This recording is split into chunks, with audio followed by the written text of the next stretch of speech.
name is Estelle. I'm a doctor working in Singapore. Recently, I gave birth, and my child is half Japanese, so I thought I need to study Japanese properly. And that's why I signed up for Meiji's Japanese classes, because it's quite it's practical if you have to stay at home and take care of a child at the same time.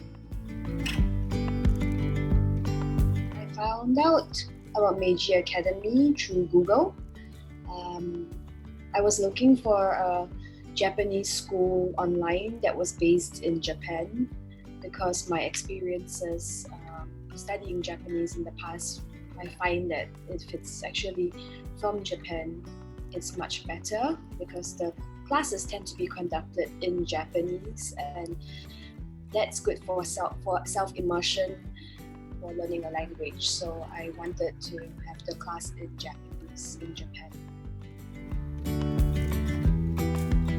How the classes were conducted for me is a bit different from the trial class. So I did the trial class first, and the trial class was mainly, we just did questions for entry and for papers, and we just did them again and again. But the actual class, I found we have a chat first in Japanese, so I could practice my Japanese, and then after that they would do some grammar classes, like teach me some grammar that I had to learn, and then we would do some questions.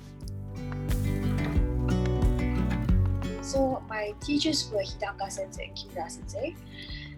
I thought they were very friendly and professional. I really liked how they tried to find out my level of Japanese and adjust the class according to that, and also like what I wanted to learn, what I wanted to get out of the class. I'm somewhere in between N4 and N3. Generally speaking, I think it's helped me with my grammar, really, which is what I wanted, because I already can speak a bit of Japanese with my husband, who is Japanese, but I don't know formal grammar, and tends not to be the polite Japanese. I speak very casual Japanese, so I really wanted to learn how to speak properly. So I think that's really helped my Japanese in that sense. It's quite good. Very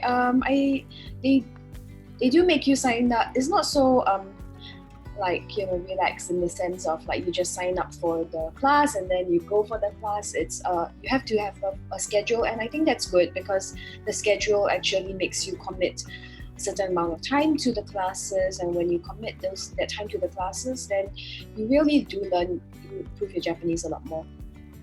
Yeah. Whereas if you just go on an ad hoc basis, which is my experience with some other type of activities I do, it doesn't mean that you improve that fast. I would say go for it. It's useful, and it's very it's quite easy to go for. I mean, like, as long as you have some time to commit, and I mean, it's still very flexible, the hours. Just make sure that you adjust your time zone when you are arranging the class, and don't do what I did for my first class. I forgot the time zone was different, so I totally didn't log on until 1 hour late, and I was like, oh no. Yeah. Otherwise, it's really good.